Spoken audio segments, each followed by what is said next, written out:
महादेव, जिन्हें हम भगवान शिव के नाम से भी जानते हैं, हिंदू धर्म के सबसे शक्तिशाली, रहस्यमय और पूजनीय देवताओं में से एक हैं। महादेव शब्द का अर्थ ही है महान देवता। महा यानी महान और देव यानी भगवान। वे ब्रह्मांडीय चेतना, अज्ञान के विनाशक, समय एवं परिवर्तन के अधिपति, तपस्वियों के आदर्श और करुणा के सागर हैं। महादेव केवल एक देवता नहीं, बल्कि एक ब्रह्मांडीय सिद्धांत है। वे उन सभी द्वैतों से परे हैं, रूप और अरूप, नर और नारी, सृजन और संहार।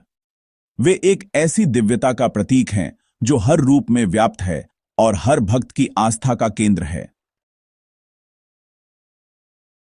शिव कल्याणकारी, शंभु शांतिदायक, रुद्र प्रचंड या क्रोधित रूप, पशुपति सभी प्राणियों के स्वामी, नटराज नृत्य के देवता, भोलेनाथ सरल स्वभाव वाले भगवान महेश्वर, महान ईश्वर, आदियोगी, पहले योगी, अर्धनारीश्वर, अर्ध स्त्री, अर्ध पुरुष का रूप। हर नाम उनके स्वरूप का एक विशेष पहलू दर्शाता है, जिससे उनकी बहुआयामी महिमा प्रकट होती है। महादेव हिंदू त्रिमूर्ति यानी ब्रह्मा, विष्णु और शिव का एक अंग है, जहां वे संहार का कार्य करते हैं।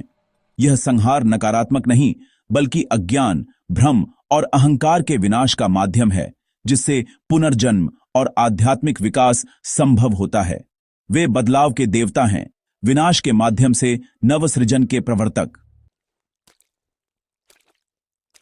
भगवान शिव की छवि कई गहरे प्रतीकों से युक्त होती है।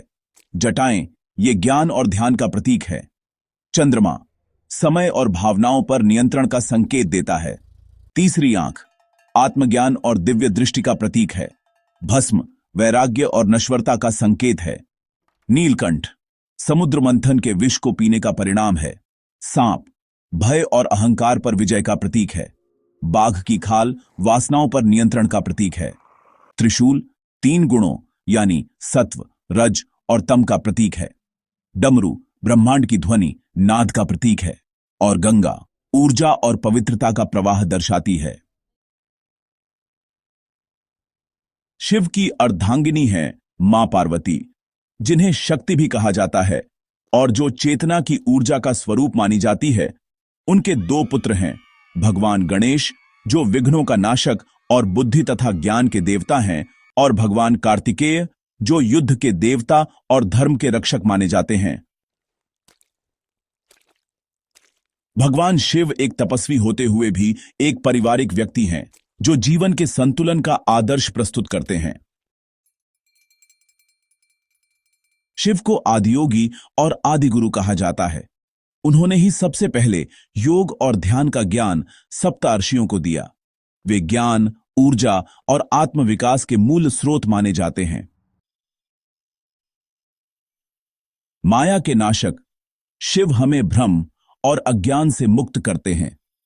काल के स्वामी वे समय से परे हैं, मृत्यु और पुनर्जन्म के चक्र के नियंता हैं। मोक्षदाता उनकी उपासना आत्मा को मोक्ष की ओर ले जाती है। द्वैत से परे वे शिव और शक्ति दोनों में समाहित हैं। आमतौर पर शिव की पूजा शिवलिंग रूप में की जाती है, जो अनंत ब्रह्मांड का प्रतीक माना जाता है। यह सचमुच अरूप में रूप है। भक्तगण बिल्वपत्र, जल, दूध और मंत्रों के माध्यम से शिव की आराधना करते हैं। तांडव नृत्य शिव का वह रूप है जो सृष्टि, स्थिति और संहार को दर्शाता है। इसमें उनका प्रचंड और आनंदमय स्वरूप दोनों ही झलकते हैं। आनंद तांडव वास्तव में ब्रह्मांड की दिव्यता और संतुलन का प्रतीक है। वेदों में शिव का उल्लेख रुद्र के रूप में मिलता है। शिव पुराण में उनकी लीलाओं और शिक्षाओं का विस्तृत वर्णन है। लिंग पुराण में शिवलिंग की महिमा बताई गई है। उपनिषदों में शिव को ब्रह्म रूप में दर्शाया गया है। रामायण और महाभारत जैसी महाकाव्य कथाएं भी शिव की कथाओं से भरी पड़ी हैं। समुद्र मंथन की कथा में जब विष निकला तो शिव ने उसे पीकर नीलकंठ रूप धारण किया। दक्ष यज्ञ में सती ने आत्माहुति दी थी, जिससे शिव का रौद्र रूप प्रकट हुआ। त्रिपुरासुरवध की घटना अहंकार और अज्ञान के नाश का प्रतीक मानी जाती है। अर्धनारीश्वर का स्वरूप स्त्री और पुरुष ऊर्जा के समन्वय को दर्शाता है और किरात अवतार में शिव अर्जुन की परीक्षा लेने के लिए शिकारी का रूप धारण करते हैं। शिव की भक्ति खास तौर पर कुछ अवसरों पर और भी गहरी हो जाती है।